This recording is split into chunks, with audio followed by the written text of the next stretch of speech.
హైదరాబాద్ నలుమూలల ఉండే వారికి నాణ్యమైన కంటి వైద్యాన్ని అందించాలనే లక్ష్యంతో లాహోటీ ఐ సెంటర్ని ప్రారంభించినట్లు ఎల్వి ప్రసాద్ కంటి ఆసుపత్రి చైర్మన్ జిఎన్ రావు పేర్కొన్నారు.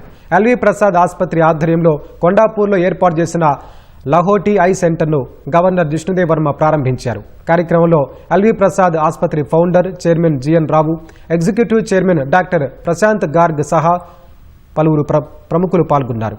ఈ కేంద్రంలో కంటి శుక్లాలు, కార్నియా, గ్లకోమా, ఓక్యులోప్లాస్టీ, కాస్మెటిక్, కనురెప్పల సంరక్షణ, రెటినా వంటి సేవలు అందించనున్నట్టు నిర్వాహకులు వివరించారు.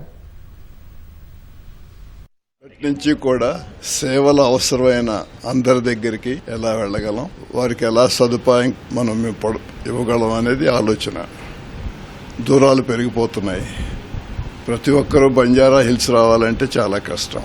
అటువంటి పరిస్థితిని కొంతవరకు తగ్గించగలగడానికి నగరంలో చాలా చోట్ల ఇట్లా శాటిలైట్ కేంద్రాలని మొదలుపెట్టాం.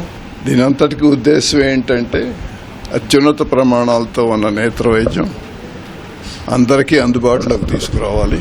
మా దగ్గరికి నేత్ర వైద్యం కోసం వచ్చిన వాళ్ళని వెనక్కి పంపించే ప్రసక్తి అనేది ఉండదు. వారికి ఏ సమస్య ఉన్నా సరే, ఎంత క్లిష్టమైన పరిస్థితి అయినా సరే, ఎంత ఖర్చు అయినా సరే, వారికి సరైన వైద్యం చేసి పంపిస్తాం.